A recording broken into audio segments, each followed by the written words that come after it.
Alright, so I just got home yesterday from the hospital. I hope you guys can hear me okay.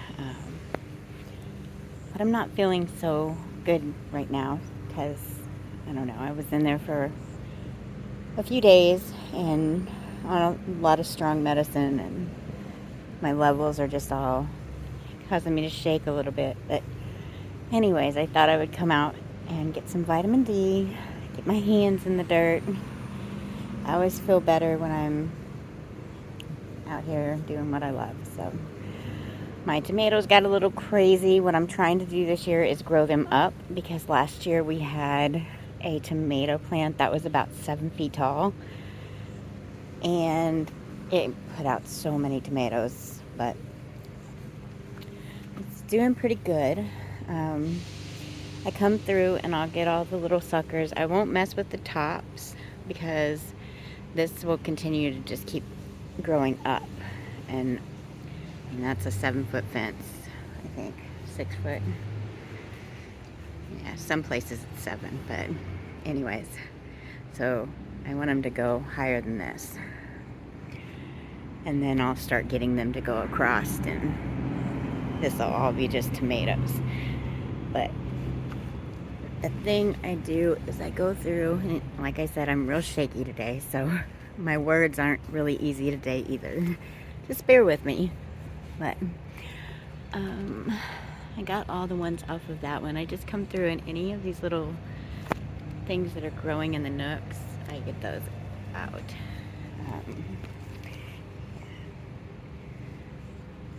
But like this one, I'll let that stay because that's going to grow and cause the height. And if you stop that, if you don't want it to grow any taller, just cut that top off, and then it won't grow any taller. It'll just grow out. But these leaves here are shade leaves. Holy shit, it's hard to talk. Okay. These are shade leaves, so I leave a few of them on just to kind of shade the tomatoes where the flowers are. But there's no need to have so many of them, because I think that just takes away and it gets all tangled up. So I just bend them and snip them off and put them in the compost. Sometimes they grow. It's okay. See, like that right there, there's no tomatoes here that need shaded, so there's no reason to have that. So I just bend it both ways, twist and snap sometimes. Okay, whatever. Okay, so here's one that's in the elbow. There's the little, we'll call it the crotch. That's the crotch, is what I've heard people call it. But this will grow out and become a whole nother plant, and I don't need that much. I don't want it to get out of control. So I just pop that off, and then we have the shade leaf here, which you'll notice these leaves are a little different. These are shade, and I don't let any touch the ground, because when they touch the ground they turn yellow. So I break all those off too. See, we've got these down here. Those will be ready. I always pick them when they're green, but after they've started to show like stretch marks on them where they're starting to get too big, we haven't had enough rain for that, I'll take them in the house and then I'll let them ripen in a box, and I'll show you guys that later. But that way the bugs don't get them before I do, because we go through a lot of tomatoes every year. We make our own ketchup, we make our own salsa, our own spaghetti sauce. I make my own enchilada sauce. This year we have salsa verde because I have tomatillos, and we're going to be making that. And I'm going to try to make videos, that way I can, when I'm not here, my kids can still watch these videos and, you know, still have a little bit of me to leave behind.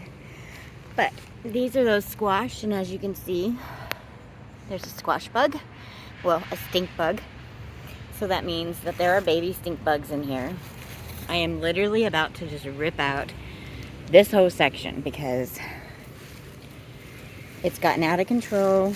There is nothing but bugs and death. I'm just tired of it. I don't know. This is the point where I just get really frustrated because I'm so tired of seeing stink bugs and squash bugs, and there's no fruit. It's all male flowers. Every bit of it's male flowers, which It's a lot of pollen for the bees, which is a good thing because I do like to take care of the bees. They're very important to us. But it's also taking up a lot of garden space that I could use for my fall garden, which I am starting now. So I think I'm gonna rip out, I might just rip out half of it. This half. My sunflower has bloomed. So pretty soon when all of these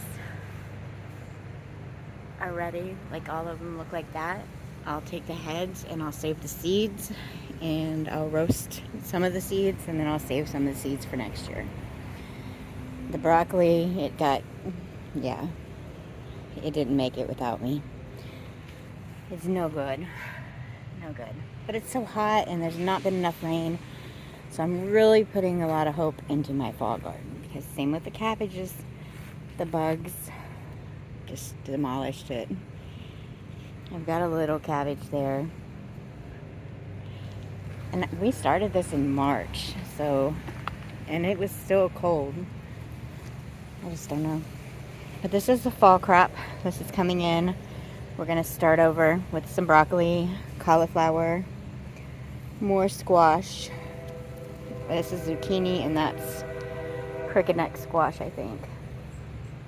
I don't even remember anymore. I'm going to let those green beans finish out, and then where my peas were, I'm going to plant green beans, and then where my green beans were, I'm going to put more peas.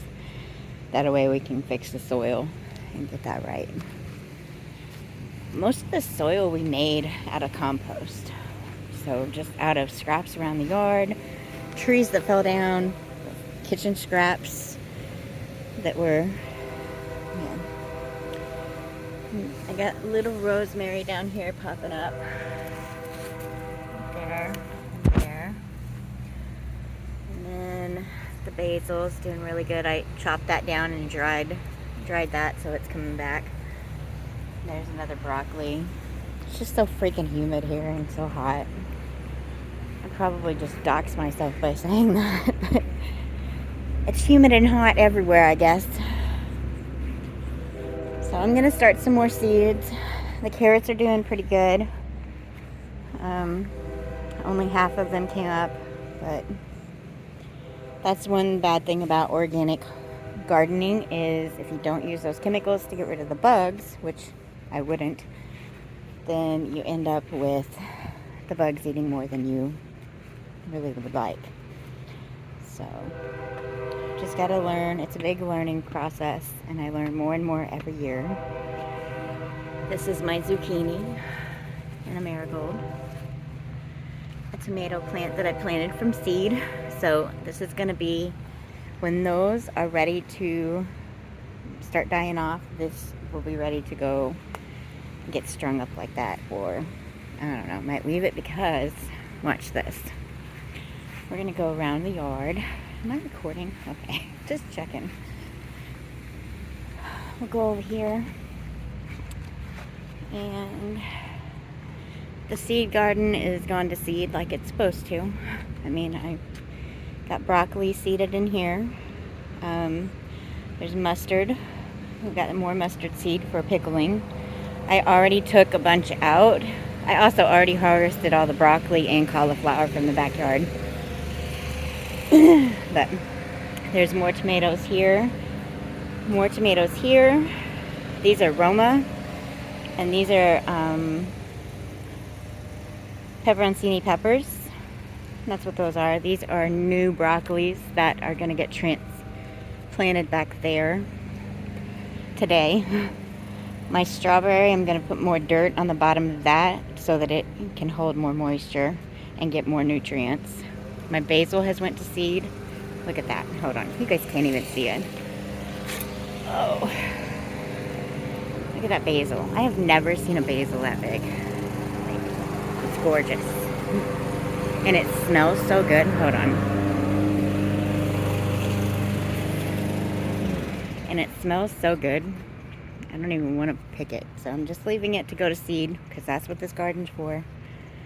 That's going to go to seed, and then next year we'll have all that basil seed. And it just smells so good right here.